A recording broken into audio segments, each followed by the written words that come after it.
wanted to start the intro to our today's topic, which is spaces of conviviality. So we want to look at how you design spaces for sharing and saving food, and how conviviality comes into there. For the intro of today, I wanted to have a little experiment with you. On this slide, you can see all kinds of different spaces where people meet and share and save food together. They look very differently. And so today I wanted to invite you to think about the spaces where you save and share food, and you can close your eyes. You can also turn off the camera if you like, and just really go into your own mind and imagine the space or your space from your organizations where you invite people to share food. And I'm going to ask a couple of questions. So if you're all in your imagination state of the space that you are thinking about, I'm going to start with some questions, and you don't have to answer them. It's just for you to get into the topic.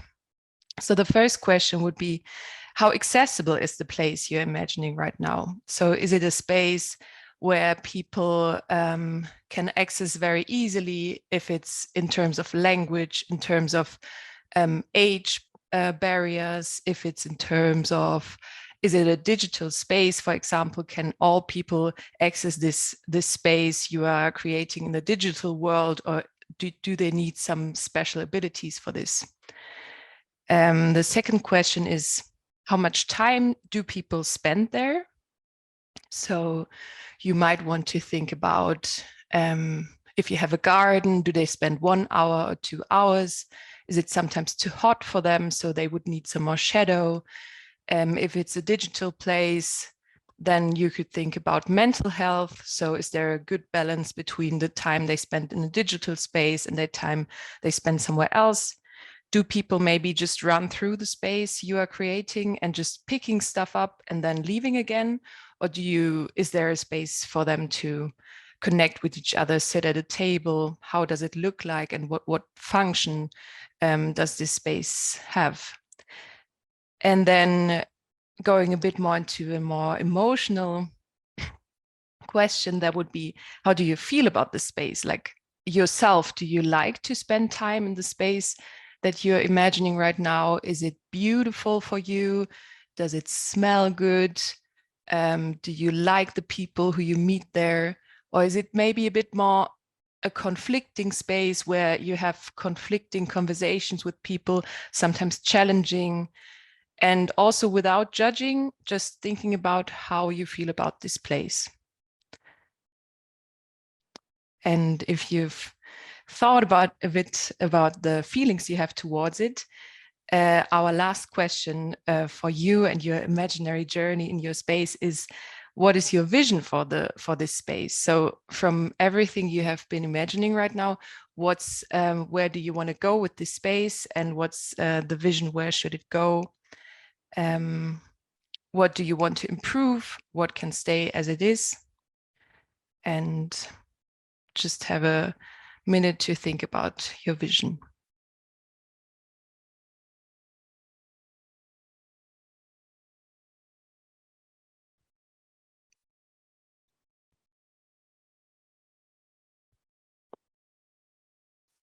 Great. After visioning a bit, let's slowly come back to the digital space we find ourselves in right now. And this is the end of the intro for today. And I would like to pass it on to our first speaker, which is Zusammenleben. Hello, everyone. So as you know, I'm Leonardo Lorena, and I'm going to present our topic of spaces of conviviality with Thais today. And what is very important for you to know is that Zusammenleben, our mission is to create inclusive encounter spaces that build up community and brings together people from diverse backgrounds and also excluded groups. And this happens in our cafe, it happens in our garden, it happens also in other spaces, for example, on stage. But what is it that we mean when we speak about inclusion? So for us, inclusion, it's the opposite of what is happening right now in our society. And for us, we believe that in our society, we live exclusion, where there is a majority of group that has a lot of privileges and consciously and unconsciously has built up several barriers for different other groups that are excluded. Since we started, since 2015, there has been a very strong narrative, especially for migrant groups, which is integration, in which the discourse says that newcomers have to integrate within the German society. We see that as very problematic because it's a one-way system. And even more extreme is separation. But this, I guess I don't have to explain. It's quite clear what it means. And for us, inclusion, it means that we are all together, that it is actually the answer towards diversity and creating equal opportunities for everyone. What is it that we mean when we say equal opportunity? Equal opportunity doesn't mean giving people the same tools. It's actually quite the opposite. Each person is unique and has different needs, and it's giving different tools so that everyone has the same access and the same information.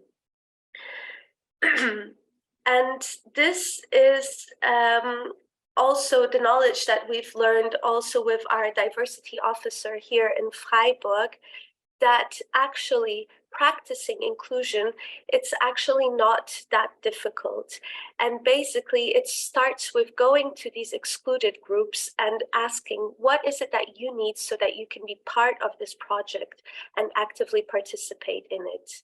So being inclusive, it means that we are discovering and understanding which barriers exist within our society and within our spaces, and then removing them.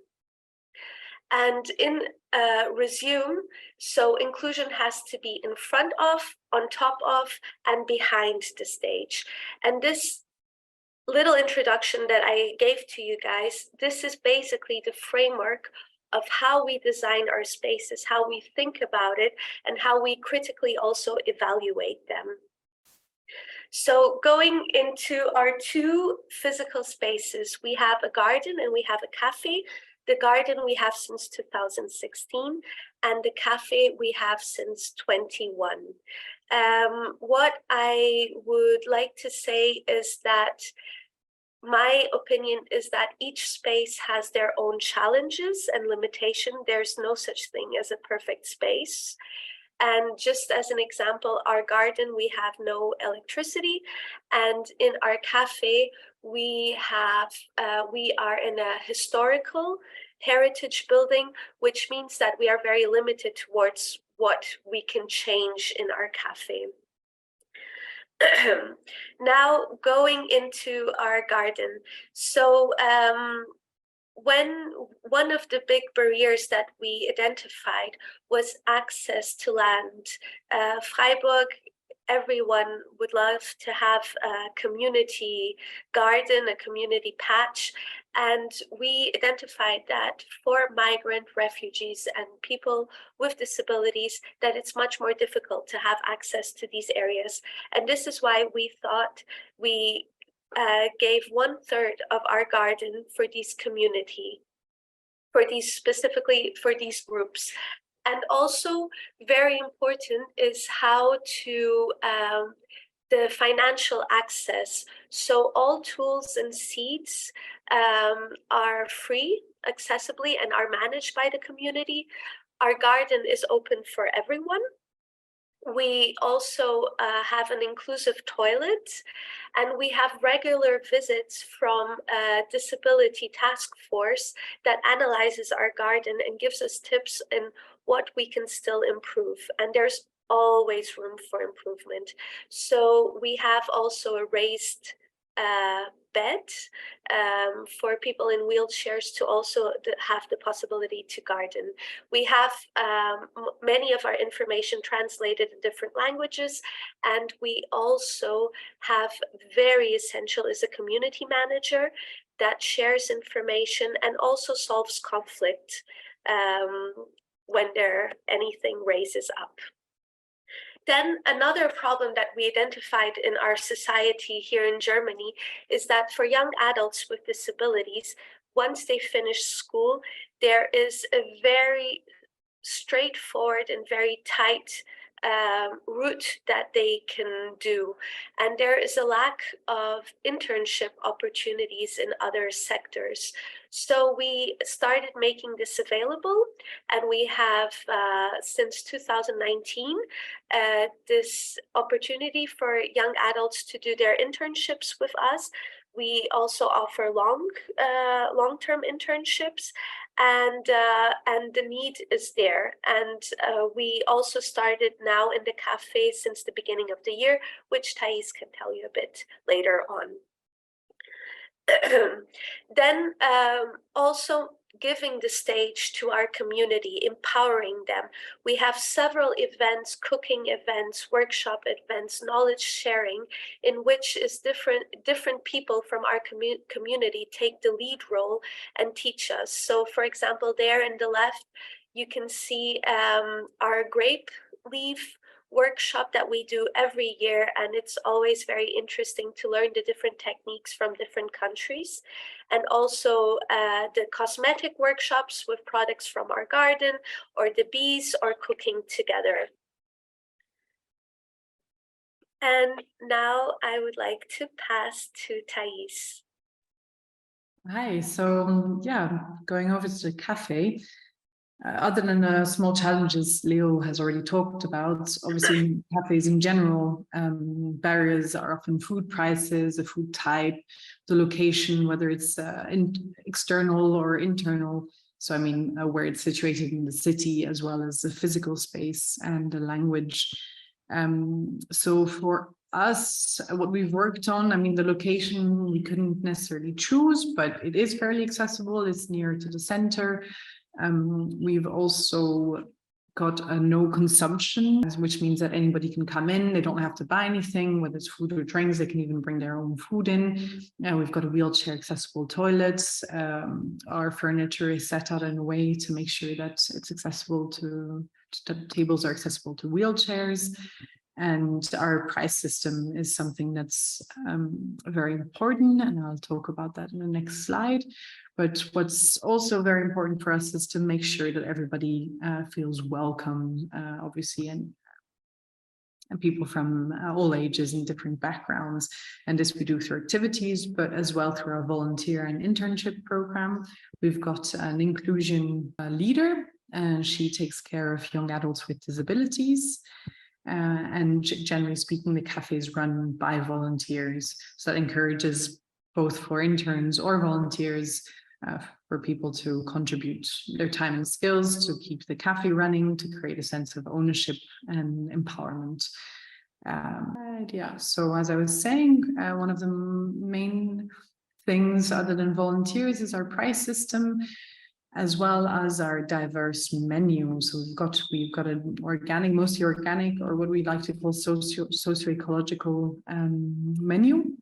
Most of our food comes from local producers, is mainly organic, and we try and follow seasonal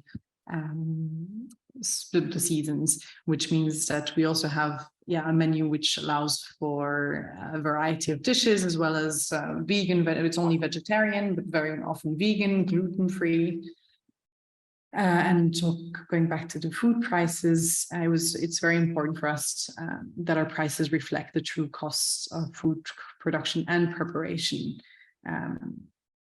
Through this, we want to encourage consumers to make conscious choices which align with our values, but hopefully with their own as well, and to contribute to a shift towards more sustainable and equitable food system. That means we have 4 food prices. We've got one that counts as a voucher, which is covered through donations or directly paid by somebody else. And we've got a lower price system as well as a higher price system, which is also a way for people to engage with our cafe. And otherwise, another way which we find very important to include the community is through events.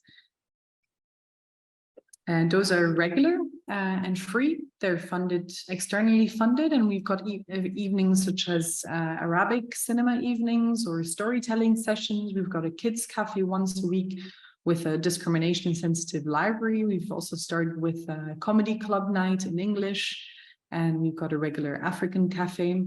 And this allows people to share their experiences, their talents, their stories, as well as building connections and providing a platform for underrepresented voices, as well as allowing cultural accessibility for those with lower means. And we are really keen on increasing our collaboration with local organizations. So it's often people that are looking for a scene or a space to show their events or their creations. And this widens the reach and impact of both the garden and the cafe. So basically, it's that summing up of what Thais said, and there we clearly, in all our cultural events, we really give the space to our community to curate, to decide. The perfect example is our library that was really done by migrant communities, and it's all free of access in our cafe. So the main conclusion is that the design and architecture of a cafe and garden play a crucial role in fostering inclusivity and breaking down barriers within a community. By creating accessible spaces, facilitating social interaction, and organizing engaging activities, we can build a culture of sharing, conviviality, and communal living where no one is left behind. Such inclusive spaces and initiatives can overcome social isolation and empower individuals to connect, collaborate, and thrive. What I was wondering about, I also live in Freiburg, where Leo and Thais and Zusammenleben is located. So it's a very crowded place from my understanding in terms of food initiatives. There's a lot happening. And I was wondering, how was the process for you to get these spaces? So to really rent the place where the cafe is in, or also what's your, how was the land use discussion around the urban garden? I think that's always a tricky issue, what I hear from other community gardens. So maybe you have some ideas about this or can share. Okay, and shall I start answering, or I saw that Angela also raised her hand. Shall I already start answering and then we go to Angela's question? Is that? Angela, is your question very related to the land use issue? No, but it's actually kind of similar to your question where you said there was a lot of different initiatives in Freiburg. So I was wondering whether, how sometimes you put things on and then they're not a success because there isn't enough demand for the event. Do you find that you're consistently busy, or is it sometimes very quiet, and is that frustrating, and how do you cover the cost or justify the cost, or do you get paid by funding regardless of whether people come along or not? Because we're trying to organize supper clubs at the moment in a venue, and we're just curious how to work that. Thank you. Thanks, and thank you both for the great questions. Thais, is it okay? I would start answering this historical one. How did we get the space? So starting with the garden, so we got it in 2016. And there we had already started our activities. We didn't have that much resources, but due to our network, so we were all very active in the food system scene. We were doing many get-together parties so that the newcomers could get to know the Freiburgers. And then the opportunity within our network came from the owner of the garden, that he had, for years, he had this dream of building up an inclusive garden, and he invited people that were interested in being part of this project. And we were a diverse team, and this team, a big majority of it is still very active in the garden. And during this process, it was very clear, there was kind of the decision and the leap of faith in this young initiative, which we had barely 1 year, that they said, we think that you should take the role. So I would say with the garden, it was a leap of faith and luck, and also network. Before we had Tsuka Soli Cafe, we had another cafe in another area, and where we didn't have a kitchen. And there through contacts, we heard that this space would be available for a very accessible price, because the problem is that we could never try out in a space with a normal cost. It would have been the complete failure for us, because it took us time until getting the cafe running. And after we created that cafe, which in many aspects, it wasn't what we were doing was sometimes very in a gray zone. But then people started recognizing the value of what we were doing. So when we decided to close the cafe in Corona side and look for a new space where we would have a kitchen directly connected to our cafe, we searched a lot, and actually this space came to us. So it was being renovated, and the director, through 3 different people, they all recommended us. They said, work with this association. I think it's very promising. So at the time, in 2021, we already had, we were recognized for what we were doing. And I guess that would have never happened in 2016, for example, for the cafe space. So that is this. And Johanna, you spoke also about the networks. So we are very well connected, and I think very important. We all need each other. We all support each other. We're all, and Freiburg is so small. I think it's very different from Berlin, but there's a big solidarity wave, I feel, within the food system. And Angela, going to your question about the costs, well, it's true. We do have events that maybe they're not successful, but what we always do a very critical evaluation. Why wasn't it successful? So and some events, some events are for 10 people and other events are for 200. So there's also that. For example, we have the storytelling format, in which it's a very intimate and also very personal, that we have storytellers involved, and then people are empowered to tell little stories in a round table to 2-3 people. And this, for example, we also change the format, and we don't do it that regularly, and we also invite other storytellers from around Germany with migrant background, and this has given another impulse. It has brought other communities also to this event.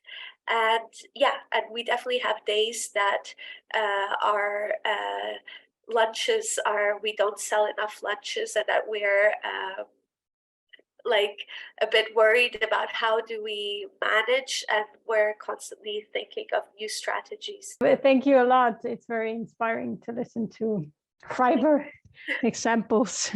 It seems wonderful, this solidarity wave you have in Freiburg.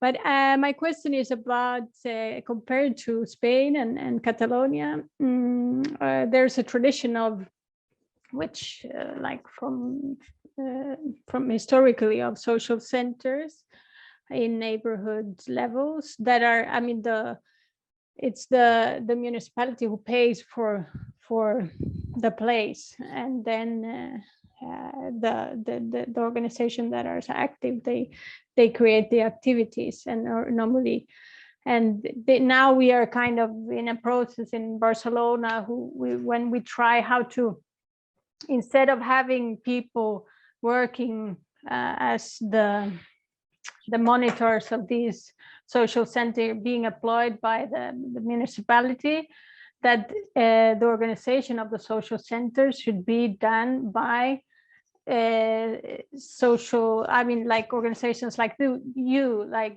that came from the neighborhood. They don't come from the, you understand the difference. But I still think, I wonder if you have this tradition in Germany or in Freiburg, that there's also social centers that are publicly run.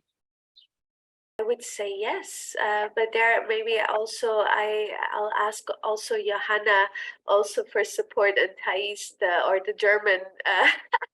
I would say I do think there are those. There's also like neighborhood. It's called Nachbarn-Treffpunkt, and they're also very active. And I think they're also very important because they also reach communities that maybe we have more difficulties in reaching. And it's true that, so the city of Freiburg, so we receive a part, and I think this also connects to Angela's questions about costs. There are events that we have that are funded, and it's a bit, so they're funded, and we don't have to worry about. Of course, we want them to be successful, and but we don't have to worry about the costs because they're already taken care of. And the city of Freiburg, we receive every year a part of the money to cover our costs, because exactly that what you said, they recognize that we are doing work that actually would be the role of the city of doing, but that they don't have this capacity, so that they are providing us with financial funding so that we can do our work. Of course, it's not enough. We still have a lot of external funding, but it's great. It's really great, and it's also a recognition. So I think we need both. We need, and for example, for us also, that the cafe is within a city building. It's also a statement, because it's also recognizing our work, and we could never do this cafe in a normal cafe space here in Freiburg, because how do you say rent? The rent is an absurd. It's very perverse. So we can't afford that.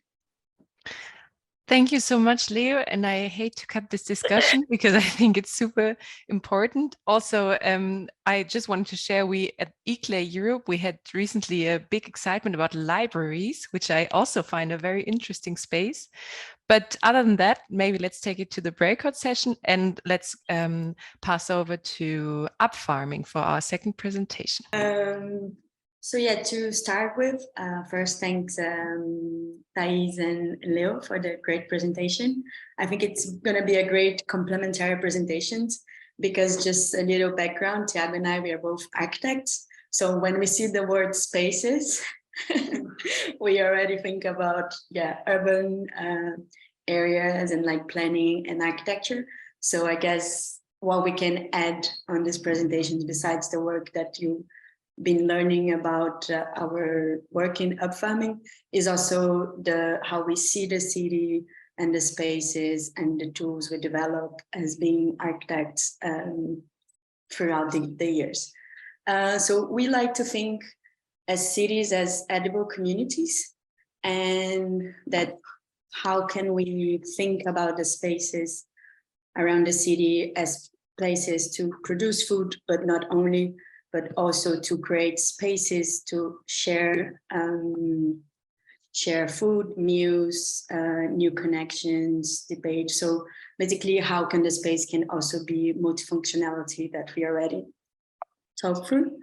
And to start with, I just want to read this quote. There was in 2019, there was an exhibition from Lisbon Architecture Triennale, and they talked about the relationship of agriculture and architecture. So it's just a little food for thought.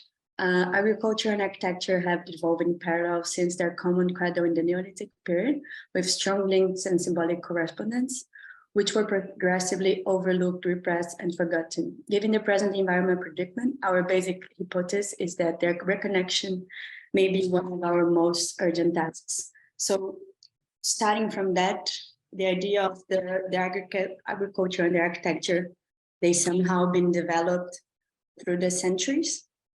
And for the last maybe decades, we have seen them being very separate. And the idea, and I think we are all somehow working on this topic of how to integrate and maximize the potential of those spaces. And then I'll hand over to Thiago, and Thiago will be talking and exploring how so far we've been thinking about possible ideas to reintegrate the agriculture within the urban area. And so we've chosen 4 projects that are quite close to one another. They're all in the same region of Lisbon, in the same freguesia, we call it. So it's like a small city department. And they somehow build a narrative of our vision to these edible communities, edible cities. So we'll start with Edible Lisbon, which was actually where it all started, since we were just an architecture studio 3 years ago, before we started up farming, and we were invited to do an exhibition how we could make Lisbon more edible in the next 10, 30, 20, maybe 30 years. So the exhibition went through a lot of a retrospective since the medieval ages, but then there was at least one room that was dedicated to making some provocations, let's say, towards the future. There were a couple of pieces that were along our table that kind of informed what we want to share with you today.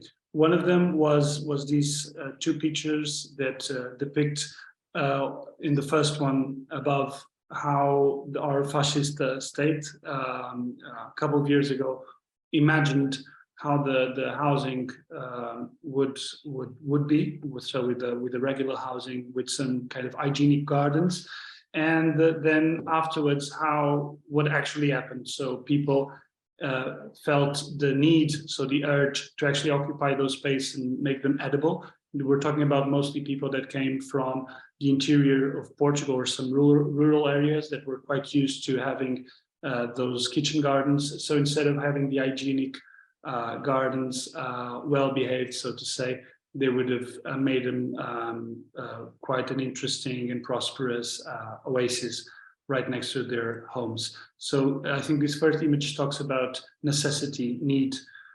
This second one, it's some interesting pictures that depict also an occupation of some in-between areas of our main highways here in Lisbon. So some people risk their lives to cross highways to actually occupy those in-between buffers, to actually like use them to make food, mostly not just to sell, but also of course for their own use. So we're talking here about opportunity. So we have need and opportunity. Of course, the third and the last image would be planning.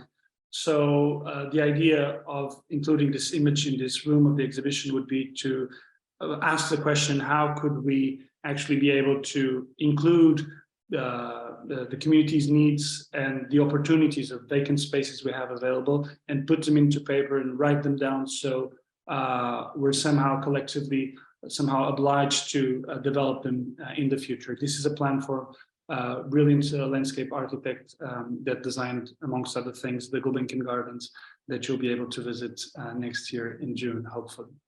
So then we've chose basically 8 locations to ask those questions and make those provocations. Since we don't have that much space in Lisbon, of course we went for vertical farming as one of the options. So unfortunately, there's not a lot of open land. There are still some spots, but mostly we're talking a really dense city.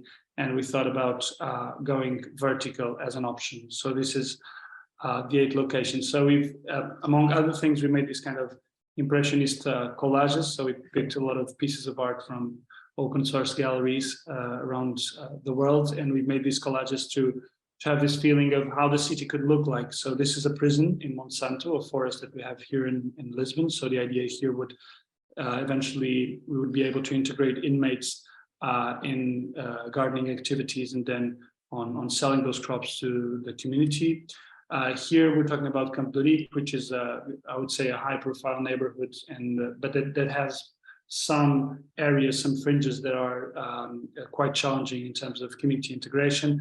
And we thought about creating a market and some vertical farmings in those in-betweens. Here it's a kitchen garden that we'll be talking about later, because it's actually one of the projects that was actually built after this utopian vision.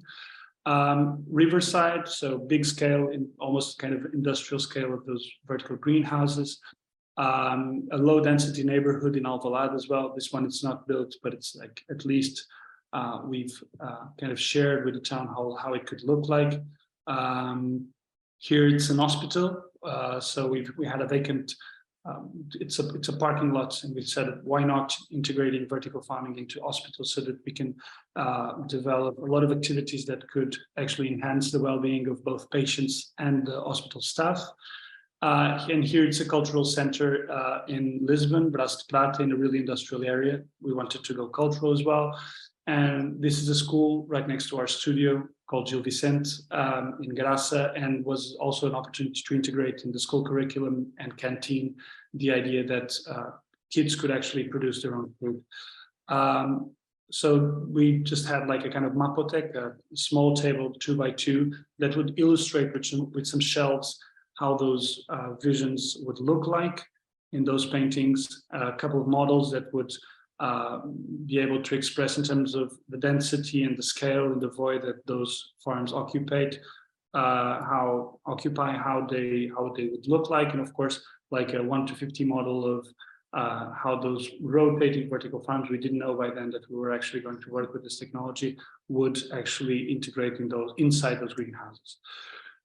The second project we wanted to show you, it's the food temple, we call it, and it was in the same museum where we exhibited the Edible Lisbon, and it was interesting because it was a kind of second level provocation. So people were able to visit the exhibition, see that this could be the future, 30 years time, and we wanted to we went a little bit more ambitious, and we said, okay, why not actually moving the future a little bit closer to us, and actually being able to at least install one of the vertical farms that we suggest inside the exhibition actually in the museum gardens. There's an interesting thing about this. There's a pre-existing greenhouse from the beginning of the 20th century that kind of relates almost geometrically with the scaffolding structure. It needed to be a temporary structure that we've created. So we basically designed a pavilion with a big corridor that would come until a kind of a central area of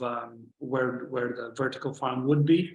And so after people left the museum, they would be able to come through this corridor, visit the tower, take some crops, and go home and to tell the story, basically, and also to invite other people to come. This would be still in the assembly phase, so scaffolding structure, temporary installation, also talks about temporary use. I know that in Berlin, in Germany, France, you're much more like, you're a couple of steps ahead in terms of temporary use of spaces in the city center. We're not. There's a lot of work to be done in terms of the temporary use of our urban voids. So this would be some pictures of how it looked like. Also the towers after they were planted. So we've invested in a lot of different crops so that we could actually talk about diversity and actually illustrate how a garden of vertical farming could look like instead of this kind of monoculture, monocrop oriented future. We could be talking about the future of diversity, also crop diversity. These are just a couple of pictures. Again, the technology will be able to visit in June next year, but it's quite like straightforward. And yeah, the third project, it was also made within the time scope of the exhibition, and it kind of it was a kind of a happy ending to this narrative we wanted to create, that instead of a 30-year vision, we could actually create a 30-minute vision, which would be the time that people take from the museum to the site.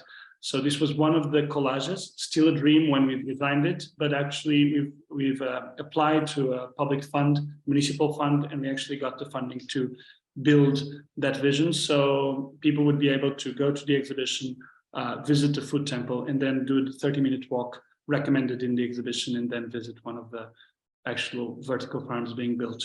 What's interesting about this project is that we had two interventions, two neighborhoods that we wanted to work with, and there was a kitchen garden park right in the middle of them. So this is kind of it's too good to be true, right? So we actually realized that there was this massive opportunity, and instead of designing two vertical farming endeavors in each one of the neighborhoods, we said, okay, let's work in the middle. So that way both neighborhoods can tackle some of the territorial isolation challenges they have, and also they would be able to integrate and linger with people from outside those two communities. Also, we went macro, so we said, okay, there was like some exercises circuits in the beginning of the park, in the entrance. There were some kitchen gardens already, and we were occupying a vacant plot that was not being used. So we said, okay, instead of just saying, okay, here's the area for the vertical farming, let's try to integrate private plots, which is a format that is really found to the municipality. Let's integrate a community garden, which doesn't belong to anyone in specific. Let's integrate a pond, and of course, let's put a vertical greenhouse that would be able to host, at least in our heads, 40 people. So that's how we designed a vertical greenhouse. We've instead of doing like a really compact version of what we could, how this vertical farming could look like, we said, okay, let's go and have like enough space to host these people and to host these activities, dinners, lunches, and have a school, two classrooms of like 20 kids each, or a huge community dinner. Both of them could fit into this space. So this was the first time we've designed a vertical farming. Also for our greenhouse suppliers, this was quite a challenge. So in terms of architecture, it was quite interesting to design it in a way that would be welcoming for everybody. So this is still these are some pictures there while it was still being built, construction being finalized. But then afterwards, of course, we started with the planting activities, and we've tested multiple technologies here. Here you can see some of the activities we do with the two communities, with the two types of vertical farming that we do inside this greenhouse. So it's a really tall, 8-meter high greenhouse. Also, some outdoor activities. Greenhouses are not necessarily the most comfortable spaces to do some activities in. So some of them, when it's too hot, we do them outside. So we prepare some salads, we do some vegetarian dinners, and we summon those people to actually like participate in every step of the way. At last but not least, the school project. We've talked about this in the previous presentation. What's interesting here was the fact that it's the first time we had the opportunity to explore the 4 tools we want to work with. So vertical farming, of course, but then also horizontal farming, composting, and then an agroforestry ring that would be able to create a kind of green shell around the school, and actually change the perception of the neighborhoods about this school. So these are just a couple of pictures of the activities we organized. We have rehabilitated the already existing horizontal garden that was totally like hidden behind some really spontaneous bushes. So we said, okay, let's reactivate this. It's quite prosperous right now. It's being an interesting experience. Also, we did some painting activities about how these forests could look like, so that kids can participate as well.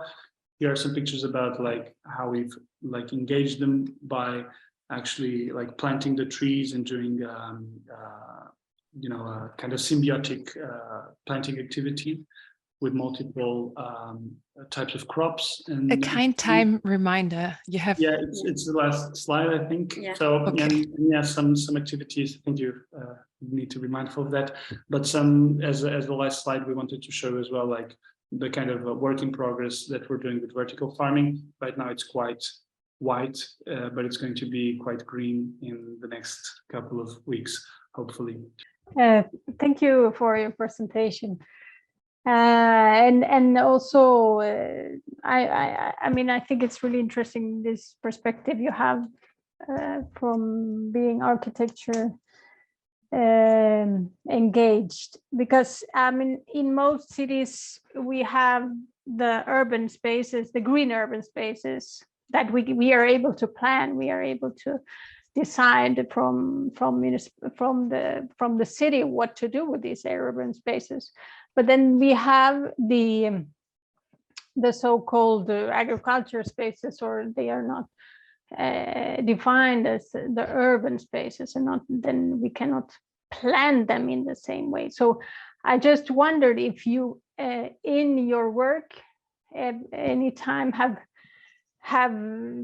tackled this kind of difficulty, and in how to also involve the agriculture spaces within a municipality. I don't know if you have so many agriculture area, but in Barcelona, for example, we have now the municipality of Barcelona just engaged one farm bought this farm to actually do a bigger project about producing ecologically. So if you understood my question. Yeah, I think so. There's a couple of things we've been meditating about. One of them, it's like actually if we want to propagate this idea of individual plots, because we're trying to make a shift from this kind of quite like an organized approach to like how to use the vacant space and how to divide it into a more organic format of community gardening. Yeah, because basically what the municipality has, like the only program that kind of reinforce urban agriculture, is a kind of setup that we don't believe in. So it's this allotments. Yeah, individual plots that you pay like a small rent, like 10 euros a month, and then you have your own plot. And then on the other side, you have other people, but not necessarily you're working together.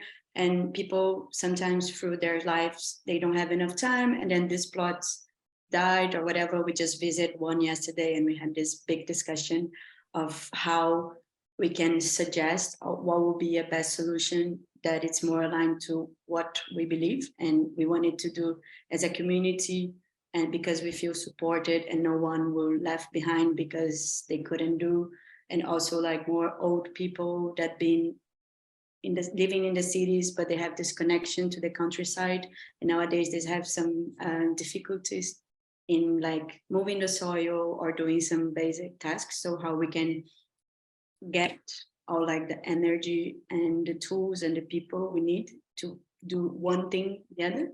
So that's, I think, yeah.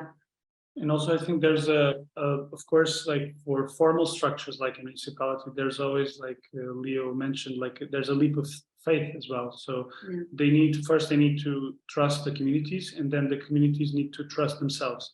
So there's at least these two mindset shifts that need to start happening in order to actually start embracing these chaos, embracing these spontaneity.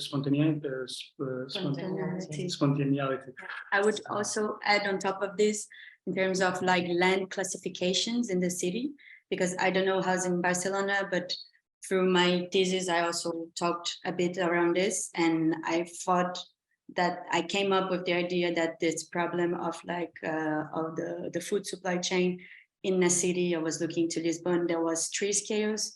So it's like the whole metropolitan area, then the municipality, then the city and the neighborhoods. And one main problem is the speculation and the land use. And if we don't have new policies, or if we don't classify urban spaces or gardens as a different approach, that would be really hard to have projects like ours and all the other food share initiatives, because you don't have a specific classification, or you don't have specific rules. Like a new garden in the city, there is a new garden in the city that doesn't really like a garden. And what are the guidelines? Like, should a garden always have some kind of like community engagement and a place to grow food together? What are the zones that we think it's a good balance within these public spaces? So I think also this is a big thing that as associations we cannot do alone, but we can pressure the municipality to rethink how we classify land in the city. Thank you very much, Barbara. I think especially this topic of land use policies is super important, and I'm so looking forward to the discussion in the breakout rooms. But anyways, I want to close the official part of this webinar. Thank you so much for listening. Thank you to the speakers. That was very inspiring. And looking forward to the next webinar.